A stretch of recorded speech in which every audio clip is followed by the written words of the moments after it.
We're back with another video, bringing you some updates. I'm really upset about losing a game where Flamengo was way superior, way superior. Now we need to call it like it is. Right? First of all, just a reminder for you to subscribe to the channel, turn on notifications, and don't forget to leave that awesome like on the video. Yeah, the CBF released the VAR audio, right? Yeah.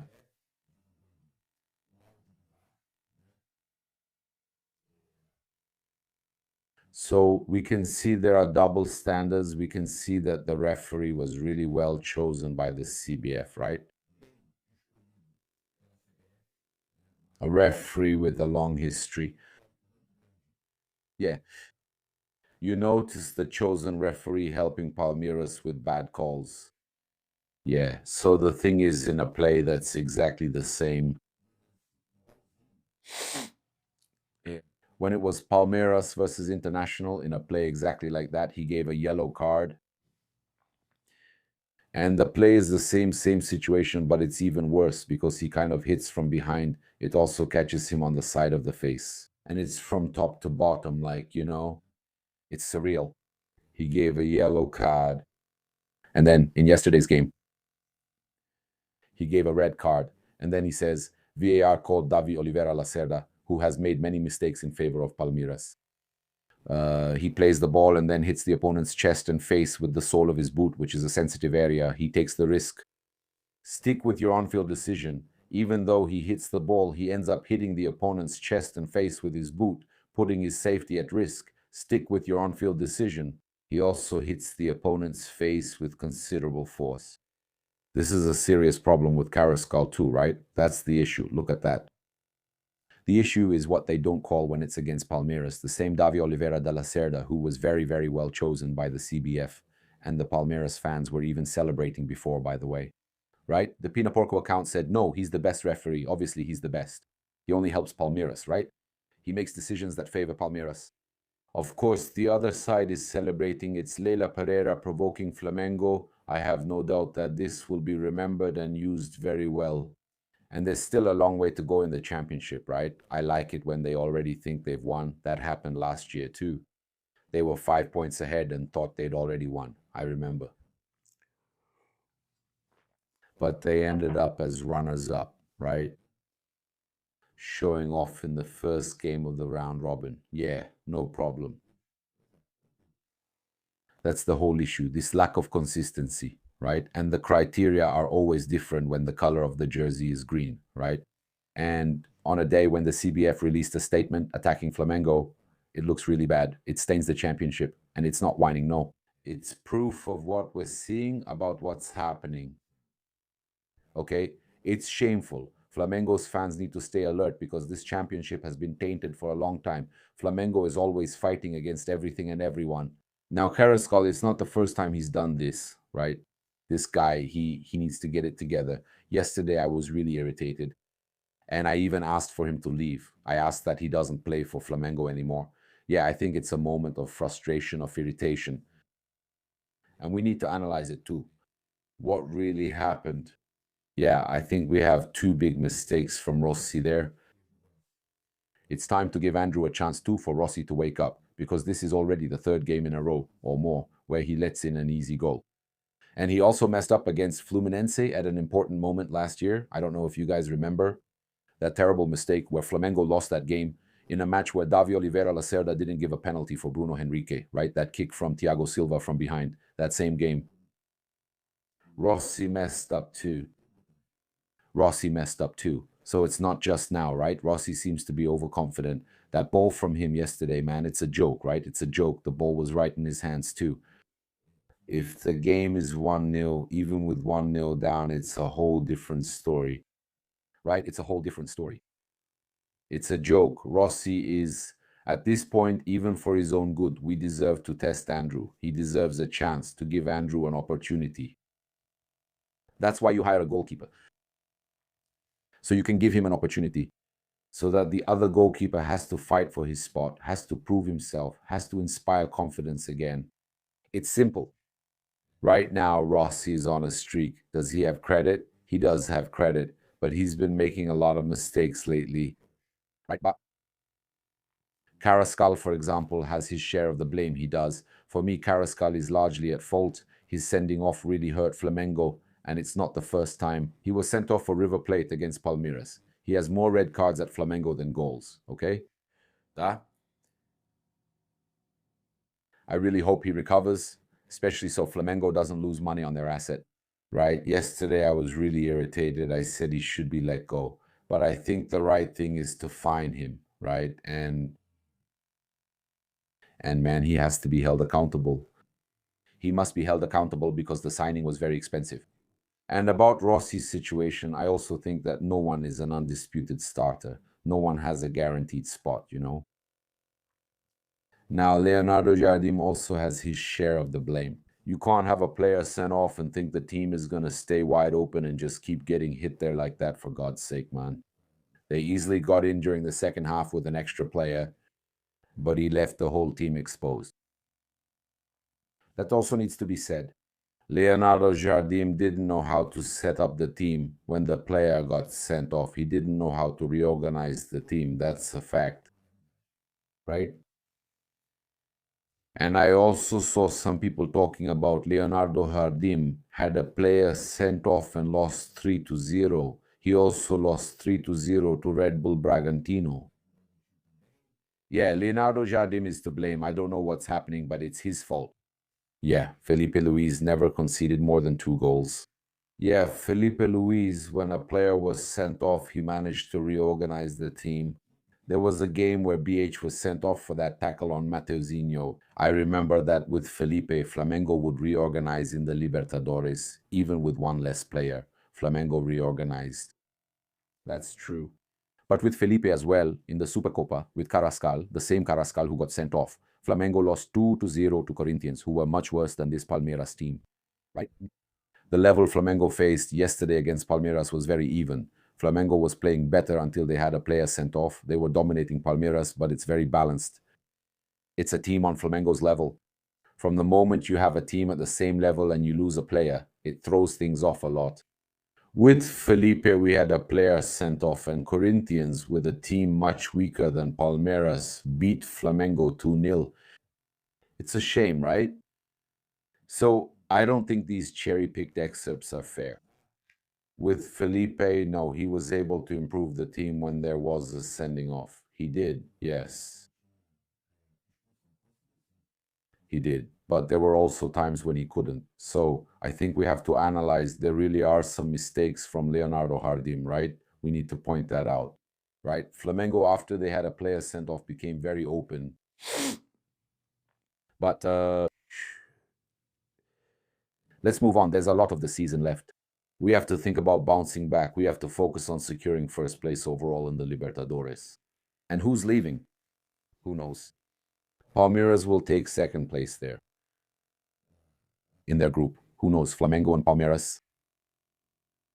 This is our chance in this stretch, a rematch. But it won't count because Flamengo and Palmeiras are different teams now. Forget last year's teams. Focus on what they've done recently. It's about provoking them, messing with them and all that. Facing those guys in the Libertadores. Facing them in the Libertadores, Flamengo first, Palmeiras second, will settle it at Maracanã. Right? And that's how it has to be. Go at them, show them we've already proven it, and we'll have Arrascaeta back, right? They call him Arrascapena. I think he's fired up too, so he'll be back. I want to face Palmeiras. I want to face Palmeiras, okay, in the Libertadores. First against second, right? From their group. It's possible. Okay? Flamengo, yesterday I had all the proof that Flamengo was playing much better than Palmeiras. They were crushing Palmeiras. You need mental control to avoid getting a player sent off. 11 against 11, I trust Flamengo a lot. Especially with Arrascaeta, if that's his name, he's really fired up. He's going to go right at them. He'll go straight at Flamengo and Palmeiras.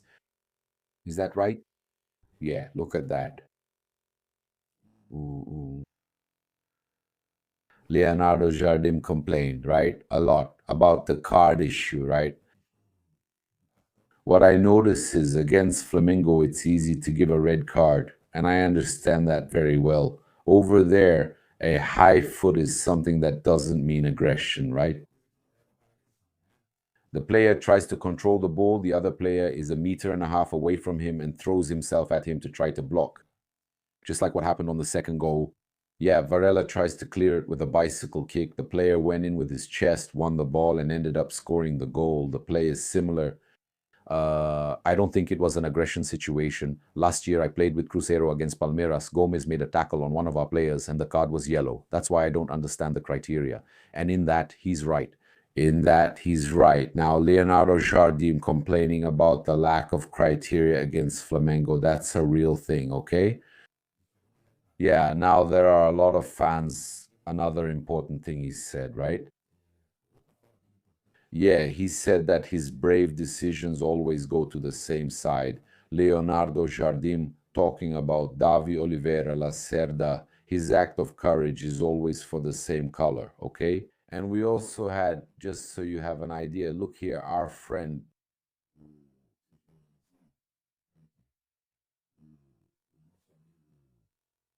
People are also talking here about another situation that I'm going to bring up here.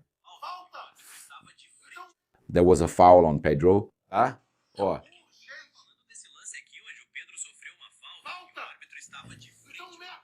and then the play goes on, the game continues, Pedro stays on the ground, and Carrascal gets sent off.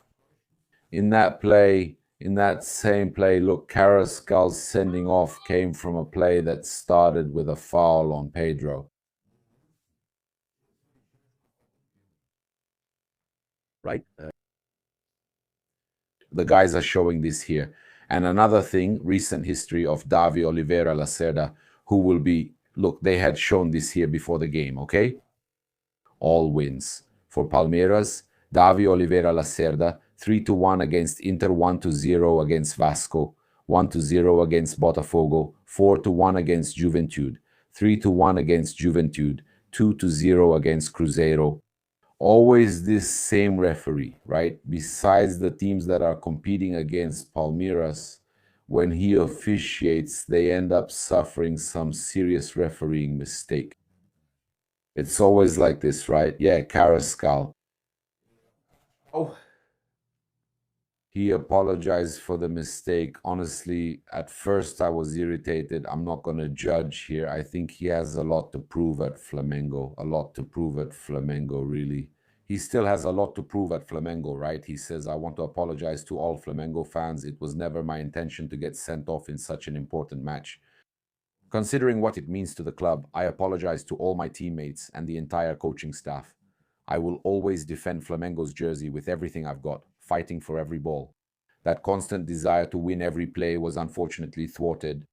That causes a lot of frustration. You have to stay focused, man. You're going too far, okay?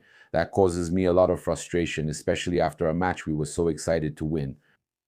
Today, I go home with a broken heart because of what happened. The one with a broken heart is the fan. 71,000 fans went there, filled the stadium, a record for the year in Brazilian football, and you go and mess it up like that. Let this be a lesson for you to improve, right? Let this be a lesson for you to get better because that was a huge screw up. Yeah. So we have here also Leonardo Jardim speaking about the play I mentioned against the International. Look here. The thing about Carrascal is this: there's something called aggressive play, there's something called a high foot. That's it. I believe it was more of a high foot than aggressive play. A high foot is usually a yellow card. For example, myself last year, I saw International. Look there, Arthur from Palmeiras. Arthur wasn't sent off. But I think it's very easy to give red cards to Flamengo. That's what we discussed. It's easy to give Flamengo a red card, right? It's unbelievable. He also said about the issue of, he talked about Andrew, about giving Andrew an opportunity, okay? Unfortunately, I didn't have the chance to see Andrew in games. Only those karaoke games that I watched on From the video footage, no, not yet. I haven't used him yet. But for sure, he's a young guy who had a good spell in Portugal. In a team like Gil Vicente, I don't doubt him. We believe in him. It's a matter of opportunity. Of course, I want to create an opportunity for Andrew, but I don't want to push Rossi aside because I still believe, yes.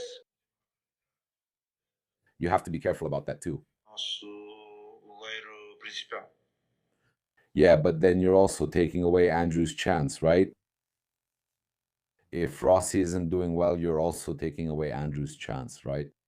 Yeah, that's not you managing the group the right way. If there's no other way, if the main goalkeeper isn't doing well, you give the backup goalkeeper a chance. He's there waiting for an opportunity. Yeah. Yeah. Well, let's follow along here now. I want to invite you to subscribe once again. Subscribe to the channel, turn on the notification bell, and leave a like. Tag and follow along here now. Leo Pereira is in the mix zone. Yeah, after this terrible result. Let's go. Talking about the red card, I wanted you to talk about what happened behind the scenes in the locker room, right? The player Carrascal even posted on his social media apologizing to his teammates and to the fans. I wanted you to talk about how he reacted in the locker room after the defeat. Yeah, he was down, that's normal. Nobody goes into a match wanting to get sent off. He didn't either. He definitely went in with the intention of helping, scoring goals or providing assists, making plays. Yeah, beautiful plays, just like he's been doing all this time at Flamengo, but it happens, it's just bad luck. I think it's already weighing heavily on his mind. And we have this role of supporting him in some way and helping him, because he's someone who makes a positive difference and we really count on him to play important games, for games where we need that quality he has, and he helps the team. There, Flamengo and Palmeiras, it's always a tough game. The rivalry is intense, and today at the end there was that scuffle between the players. And it's not the first time that Paulinho has acted like this when playing against Flamengo. I wanted to know how you, as one of the leaders of Flamengo, see this kind of attitude from the player, and how was that moment of confusion, trying to get everyone out of there so nothing worse would happen? Man, at that moment I was really more worried about making sure nothing happened, because I couldn't even run properly on the field. So how could I even think about fighting? But yeah, we feel sad about the lack of respect, right, toward the professional, toward the athlete who trains and works just like anyone else. They work on the other side, and there are men and fathers supporting families here too. So we expected, actually, we hope that there is at least a minimum of respect for those on the other side, right, for the human being, you know? And for the institution, yeah, you can see that there's a lack, maybe a lack of maturity. The player needs to be more mature. I don't know why he does that, or I don't know why the attitude, why he has that attitude. Only he can answer that. Yeah, but there's always some taunting in soccer. That's nothing new. Yeah. We need to focus on our performance on the field. Fighting doesn't help. We must prove we can win championships with our play. Looking ahead, Leon, Flamengo has a key Libertadores match coming up against Cusco. Depending on getting those 3 points plus the total number of goals for Flamengo, Flamengo could finish first in the group, right? And having home field advantage through the semifinals is very important for Flamengo here at the Maracanã. Your creation, what to do? What is Flamengo going to do? What will they look for on Tuesday to try to get a big win against Cusco? And also looking ahead to Flamengo's next game against Curitiba, Flamengo will have some important absences. What are the players saying as they try to earn 3 points with Palmeiras now 7 points ahead of Flamengo? Well, first talking about the Libertadores, we're going to approach it the same way we've been approaching our games. Competing as hard as we can and trying to get these 3 points, which are very important so that we can have the deciding knockout matches at home.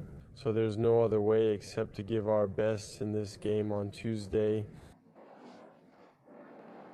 And against Curitiba, we have a very deep squad with a lot of quality. So there are players here that I'm sure will give their best. will represent Flamengo very well, and we hope that we come away with the win. We'll be cheering. We know that it's definitely an important responsibility, new players, but that's it. Unfortunately, the game wasn't postponed, and now we have to play with these guys. That's it, folks. Thank you. Good night.